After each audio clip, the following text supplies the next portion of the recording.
tutok sa kaayuhan ug kamatuoran, kredibilidad maoy gibarugan.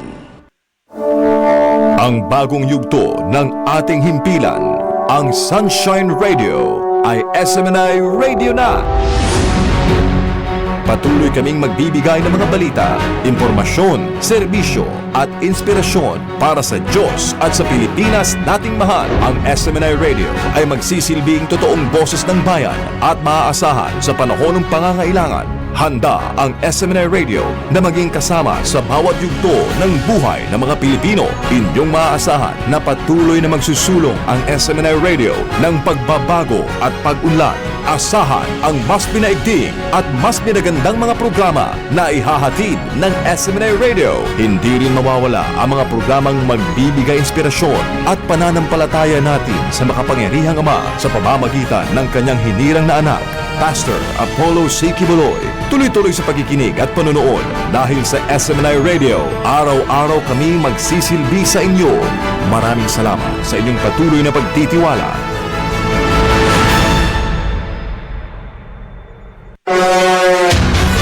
Serbisyong kapartner ng bayan. Kapartner ng bayan. Ania ang tulamanong mo paila sa lain-laing ahensya, organisasyon, personalidad o individual nga andamugahin sa ilang serbisyong kapartner ng bayan. Atong sayron ang mataglakang nga nabuhat na ug angay pang buhaton alang sa ikauswag sa matag komunidad ug sa nasod sa kinatibuk-an. Serbisyong kapartner ng bayan. Aniya na ang atong kapartner nga makauban karon.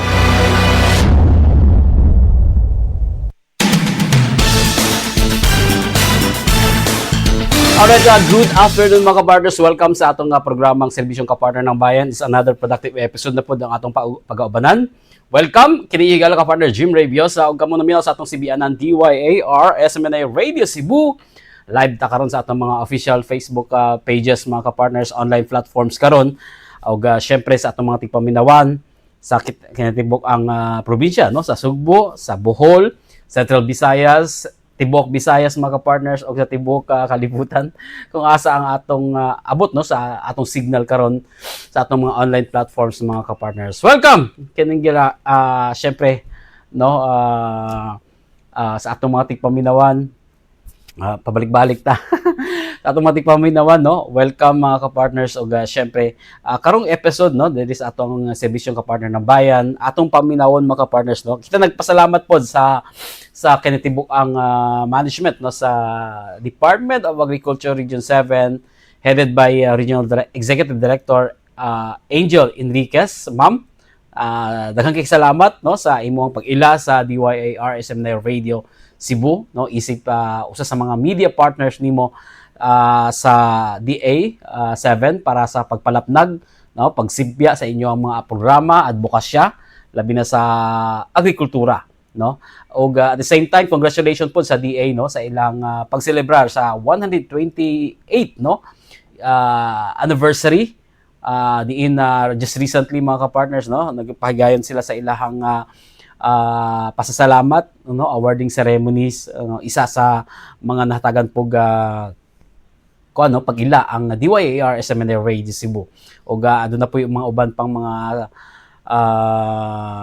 network no, newspaper ang ila pong giila mga ka-partners kauban sa mga pipila pod ka mga LGUs, mga organization mga ka-partners no, kabahin na pod ang pag-ila sa mga nakadaog sa Gawad Saka National o Regional Winners mga ka-partners nga ila pong giila no sa gipahigayong pasasalamat no diha sa usa ka hotel no sa Cebu City mga ka-partners ug atong madunggan no diri sa atong special episode ang mensahe ni Director Angel Enriquez nga diin ano da gyud siya kahangawa no nga kini mga gibuhat karon sa agrikultura particular ang atong mga mag-uuma no, mga LGUs, mga agricultural technicians no, apil po niini ang mga municipal agriculture officers no og city agriculture officers sa tibuok Central Visayas kay aduna kini mga dakong kabahin no sa paglambo sa atong agrikultura diri sa Central Visayas. Although di gid mawala no ang mga challenges, mga mga obstacles no sa pagkabot sa atoong goal diri sa Central Visayas mga partners, pero nagapadayon no. Ug madunggan nato sa mensahe ni Red Angel Enriquez no sa uban pang mga development ng gipahagayon diri sa Central Visayas no. Aduna tay mga national winners nga giilapod no. Kabahin kini sa gimension na ganina no, ang Gawad Saka kini usa kini sa mga programa pod sa DA para ilhon no kining mga individual or organisasyon nga adunay gyud contribution nga dako no sa pagpalambo sa mga programa sa atong agrikultura. Og niya tulugayon mga partners no atong paminawon si Regional Executive Director sa Department of Agriculture Region 7, Director Angel Enriquez, og atong na pong isingit no kay pagkahuman gud sa programa no naghatagan po tag higayon no ma-interview si Director Angel Enriquez para po sa mga plano niya no. Labi na sa karong umaabot no nga El Nino, unsay preparations nga ginabuhat karon sa DA Region 7. Og syempre mga partners, para di na magdugay atong paminawon ang nahimong mensahe no ni Regional Executive Director Angel Enriquez no sa gipahigayong 120th anniversary no sa ahensya. At the same time sud no ato sa isingit pod nahatagan pog higayon no si Ma'am Melanie Nang no isip miyembro sa Regional Development Council no sa Agriculture Committee nga naghatag pod sa iyang mensahe mga partners nga ato paminawon. Paminawon nato sila. 2 weeks ago, we had our MANCOM. And one of the pronouncements that the Secretary Francisco Chupi Laurel Jr.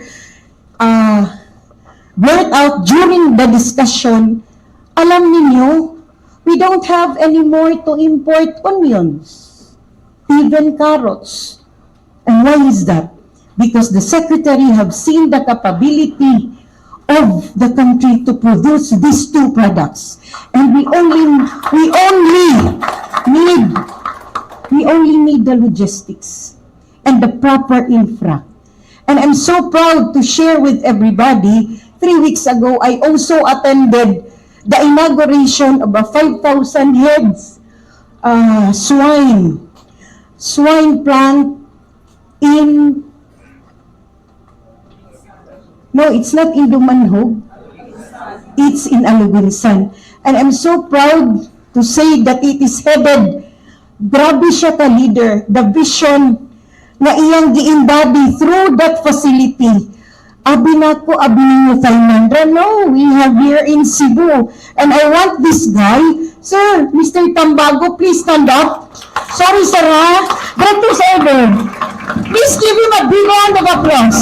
If not because of him, ako proud give ko. Because the plant is here in Cebu. And there's a possibility. No, dili gud siya possible, sir. We can increase our production in terms of swine and meat. So they have invested in fairness also to the owners, the corporation, Asturias Farm. Of course, i-recognize nato si Mr. Chong Bian. And through Mr. Tambago, sa iyang vision, he has helped a lot. So can we give him again a big round of applause? I know you have your stories. Dili na-emotional ko kay nakakita ako nila nga ni Anhigyod. So more than enough, there are a lot of stories. And then also, I'd like to make mention because these are some of the accomplishments we had last year, no? Na para naasad ko i-share ninyo. Ang 20 piso bigas, hindi na nagsugod sa Cebu. Then let's give credit where credit is due. Ako maging na siyang isulti, and I'm so proud. I'm so proud to tell everybody na the two lady governors of Cebu are very supportive sa agriculture.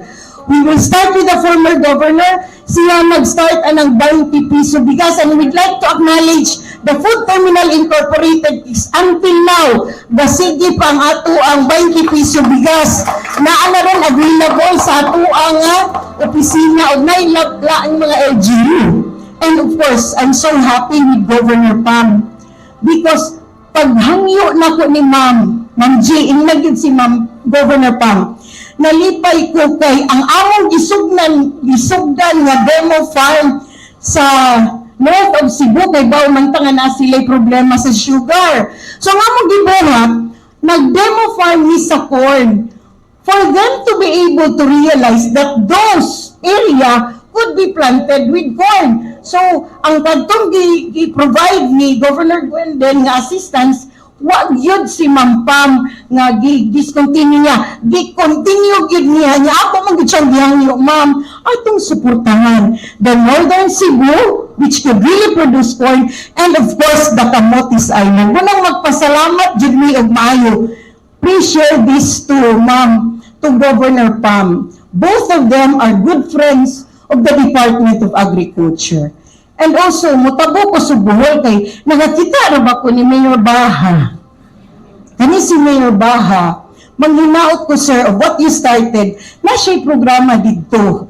Dili ka ma-continue sa imuhang pagka, unsa ba ni ingana na ipanghatag sa DSWD, unsa to, Mayor? 4 piece. Kung ako'y garden. So kung ikaw, kana manggong 4 piece, hello, na taga DSWD nila, no? Sorry, mama. Pero, usahay manggod, very dependent na lang sila sa ilang madawat.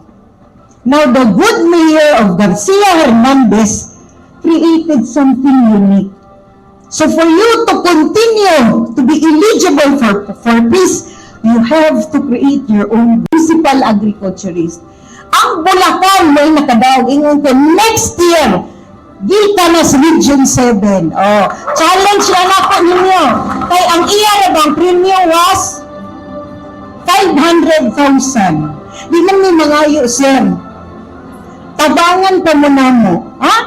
And you know what? I'd like also to acknowledge, of course, kadtong mga champion na to, nga mga LGUs, na naka-think na siya o maruta na siya like tuburan. We have the tuburan coffee. Mayor, thank you so much for coming.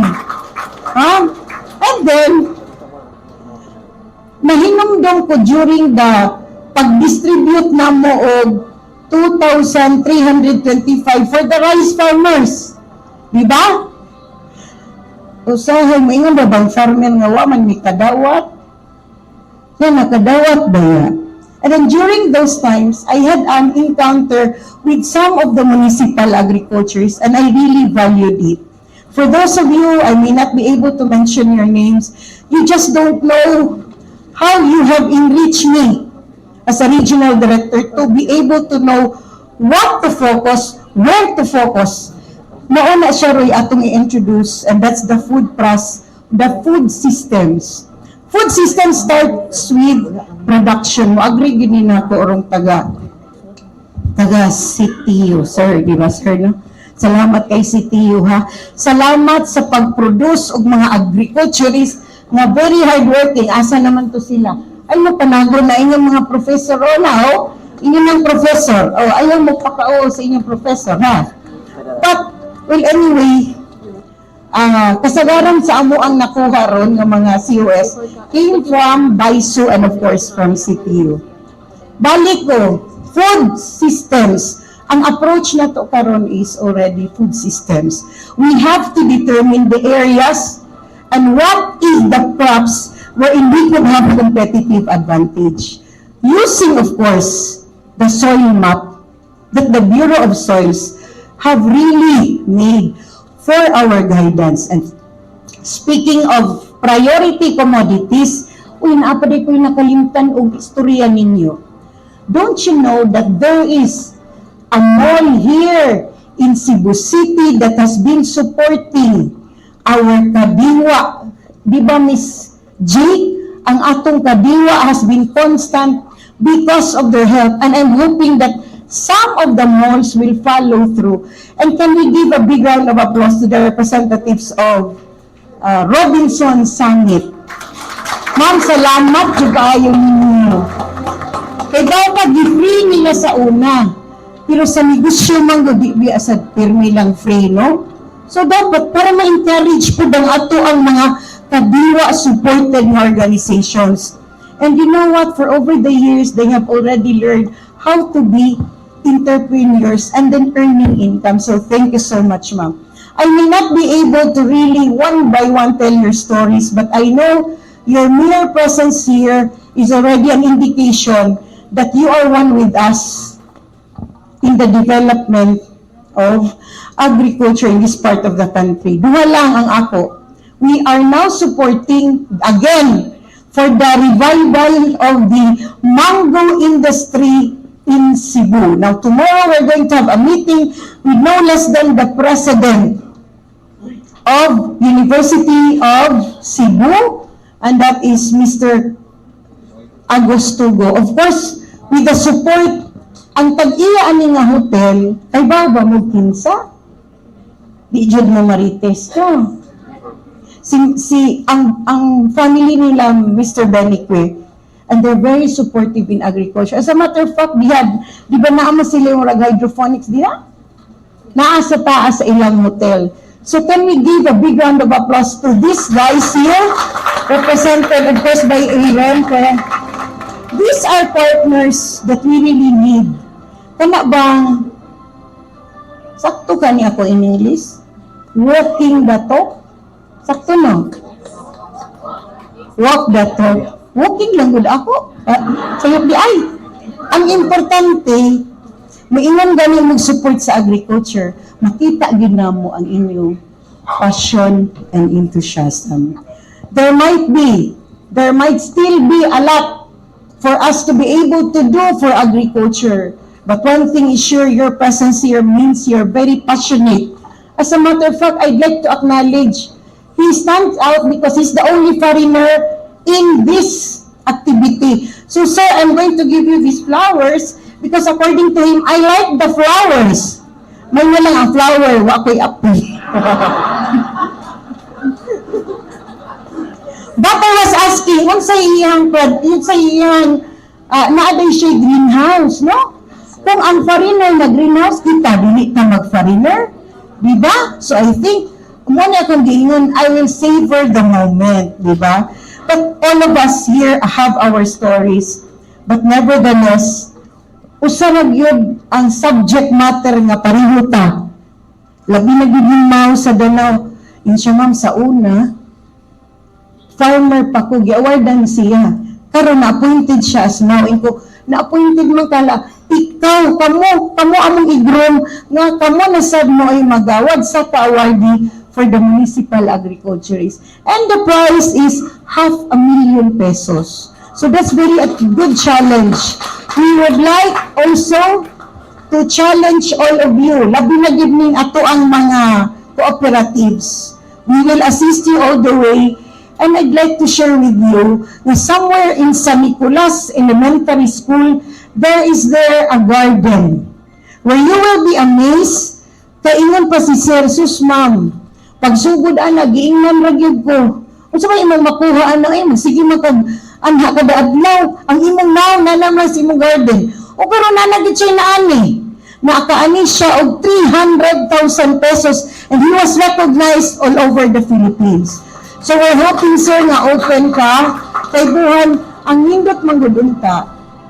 Labi na sa LGUs is to start establishing their own municipal nursery and within the ang tanan sa sitio, they could also have their own nurseries para makapanghatag sila seeds because everybody could be a part of food security. The food security is not only an obligation of the Department of Agriculture.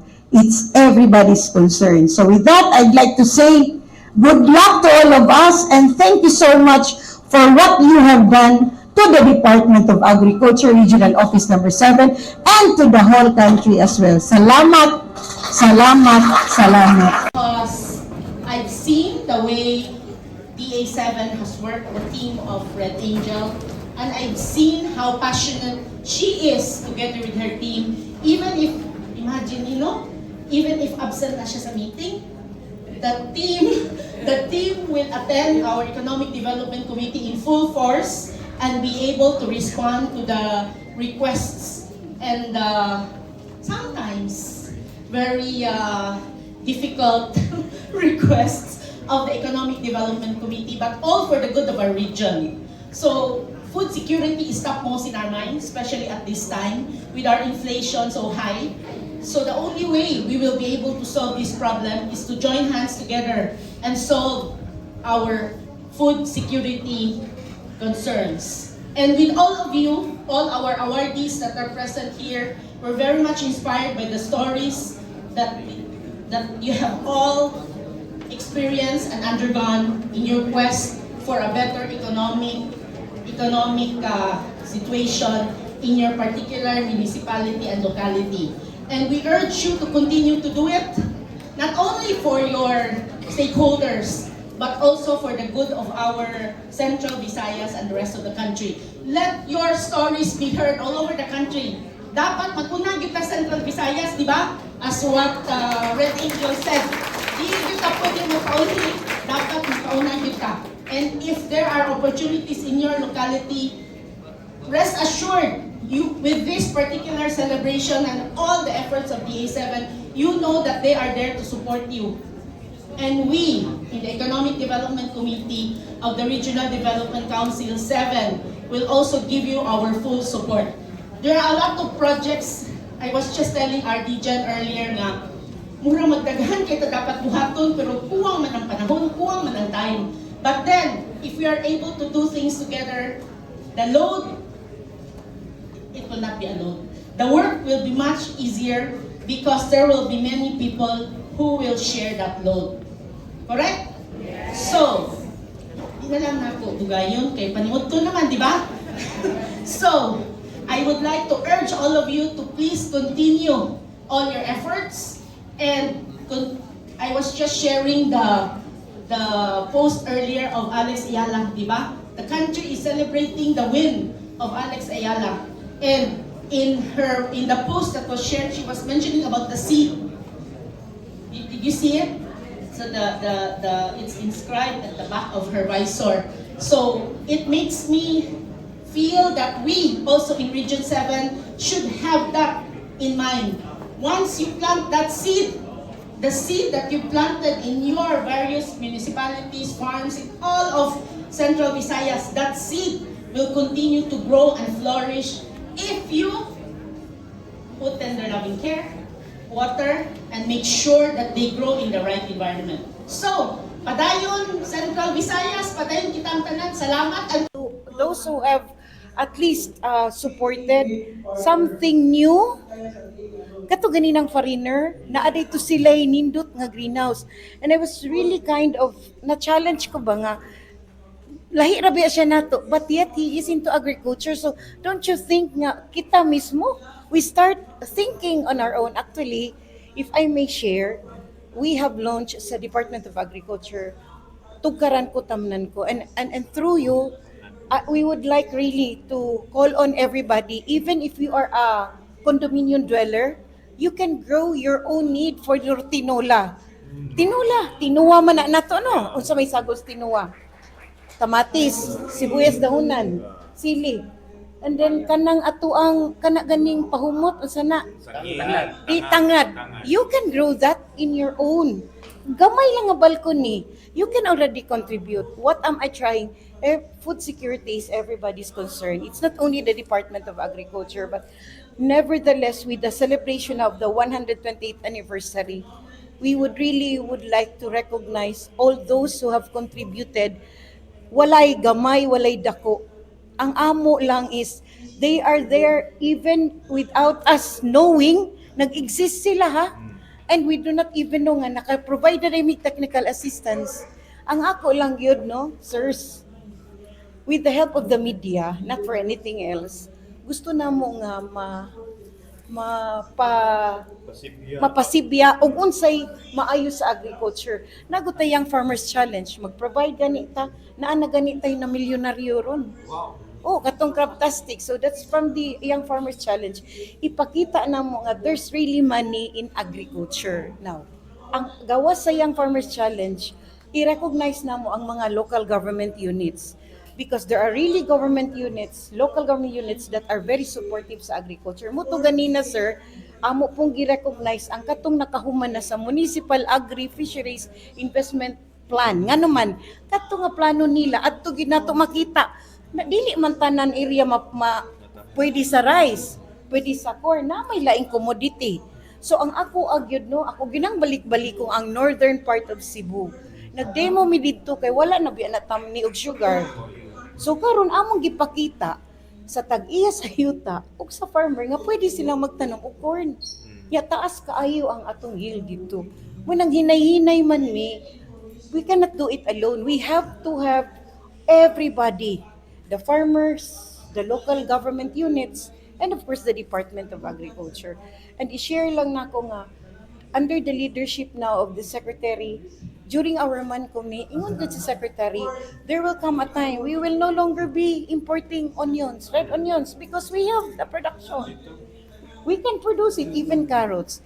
Kita din daghang potential area. Unsay challenge nako, kadaghang wala tamni. Daghan kayo na musuroy ra guta. Piting daghan na nga naman na. So that's my challenge now to the local government unit with their municipal agri-fisheries development plan.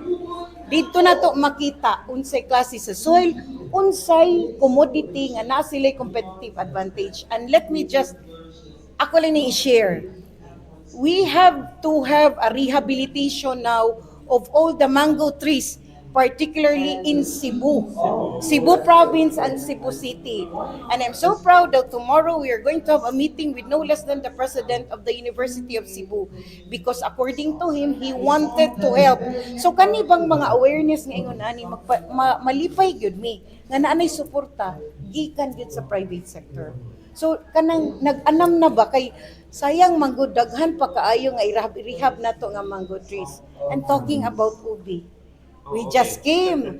Ubi now is the new matcha. And the statistic shows that the number one producer in the country is Bohol. So that's why they have the kinampay, although na may lain po nga mga variety. So ang importante rin na mga tutukan, mag-increase ang production. Okay. Oh, so yes sir. So, sa mga challenges nga inyong i-counter karon na kanitong murag ang hilig sa mga batanon, mga generation din naka-isla into agriculture, but sa inyong programa murag nakabig yung balik, no? Iyo kana sir kay naamatay ang farmers challenge. So gi-develop nato ang mga farmers, mga even mga professionals na they are into agriculture kay gitagana mo sila opportunity to seek within themselves. Pwede man sila even if you're a professional, a teacher, unsay imong profession, you can go into you're an engineer. Nay uban na mong young farmers gani mga engineers. Then they develop some agri products. So amo silang i-assist kay naam sa tay contest. O di ba? But one good thing unta, ako alang since elementary kanang ato ang winner sir kung naamoy time adto argo na ninyong sa Nicolas Elementary School. You will be amazed. You will really be amazed of what Jojo have done. Gamay ra iyang lugar. I think it's only 100. Nakaabot ba ka nag 100 square meters? Dako kaayo niya, daghan siya nakuan. Daghan siya napakita, labi na sa mga bata. Kaya ang mga bata, good, I do not know kung sa ilang conception sa farm. Kana gid siya is a very good example of kuan na siya urban agriculture. Nya kita na Cebu City, urban agriculture man. National winner siya. National winner, and he won 250,000. So that's something, no? Ang ako is let's go back to the LGU, establish nurseries para ang seeds di na masigpalit ngadto na lang, and even the sitio. Ingon lagi ko daghan matag opportunity. Dili na taanang maginahanglan gitag tamatis. Practical ra gyud ko ha. Tamatis, sibuyas dahonan, sili ug tangalad. Mungadto pa kas merkado, mupliti pa ka. Why don't you start to plant within your own garden? Diba? I mean, I hope the awareness now, kuan bitaw na to, unsa na di ko masangyaw na to through the media. Munang magbalik-balik ko, food security is not only the responsibility of the Department of Agriculture, it's everybody's responsibility, but we will always be here to ensure that there will be food for every Filipino. You have our commitment. Pag di mo kung ako po dito, pag-uling urban garden, kagay ko seedlings ha? Manghatag man mig seeds, sir. We have available seeds and seedlings. Actually, karon mas ganahan may mga tag og seedlings kay at least og seeds man gud dita kay baw. Mo-online na. Mo na akong kuan mo na karon kuan may paspas mi. Buhi na. O buhi na sir, mga tag mi. Bisita lang mo sa among opisina. Makabi ko. Anyway, ako pa yung mga empty canisters. O, kana. Pagkangan na ako. Mga recycled good nga mga kuan, recycled na to. O pwede.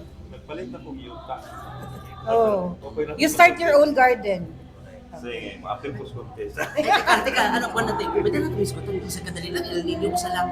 Preparation? Okay. Yeah, preparation. Siguro, okay, would you share to us sa siguro yung recommendation or mando or pamalihog sa mga local government units sa mamimong epekto sa strong El Nino towards the other Even before nga officially announced nga naabot na ang El Nino, we have already prepared the farmers.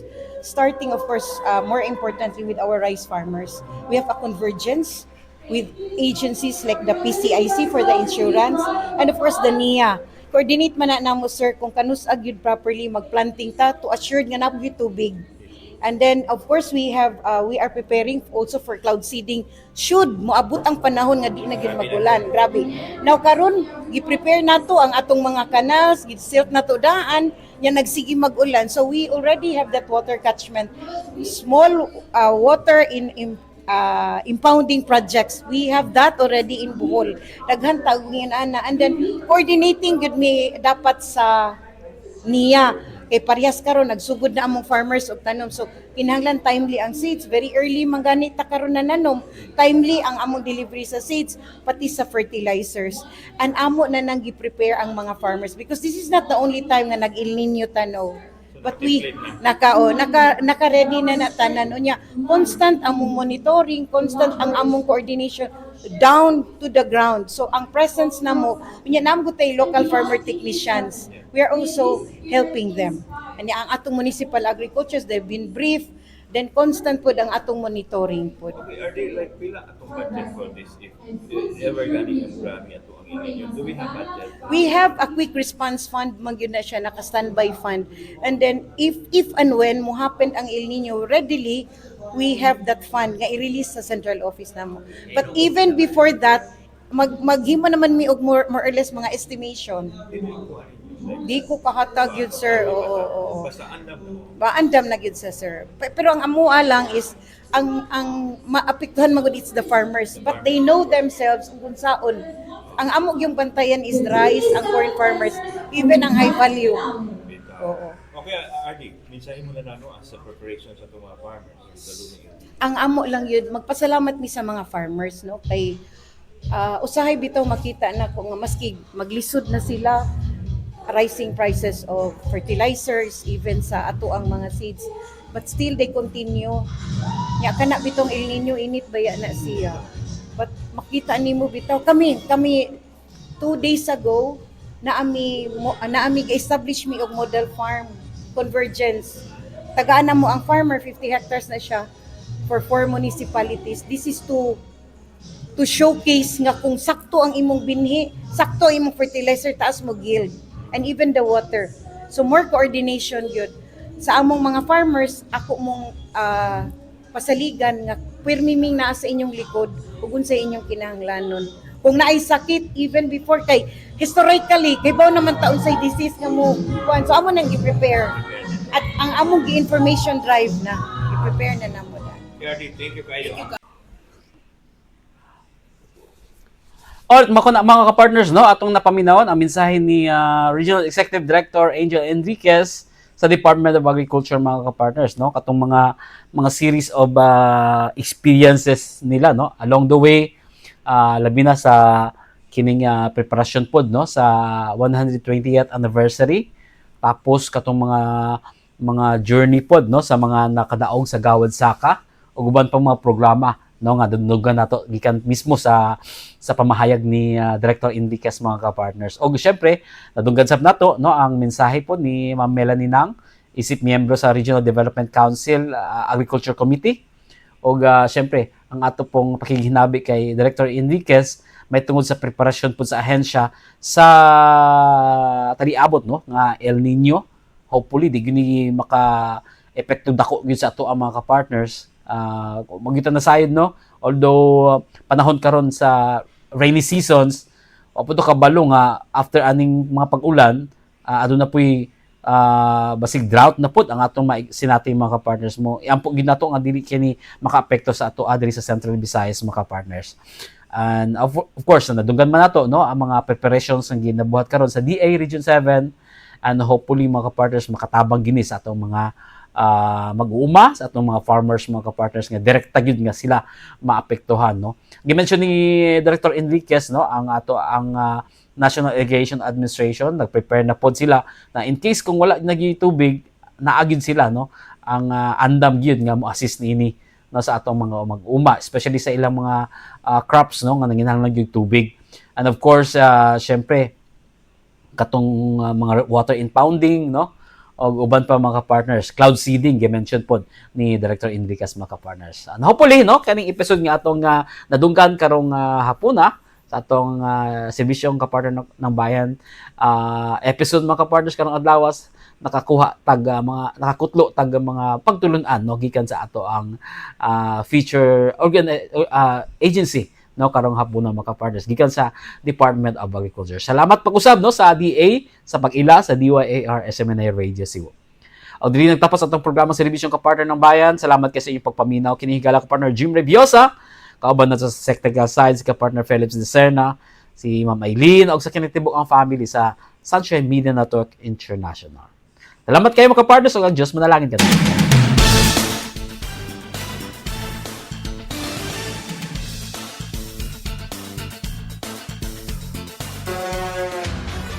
Kadto ang tulumanong serbisyong kapartner ng bayan. Ubani kami ninyo sa sunod na higayon. Matag Lunes hangtod Biyernes sa susamang oras, 1:00 hangtod 2:00 hapon. Dinhi lamang sa DYAR 765 SMNA Radio Cebu.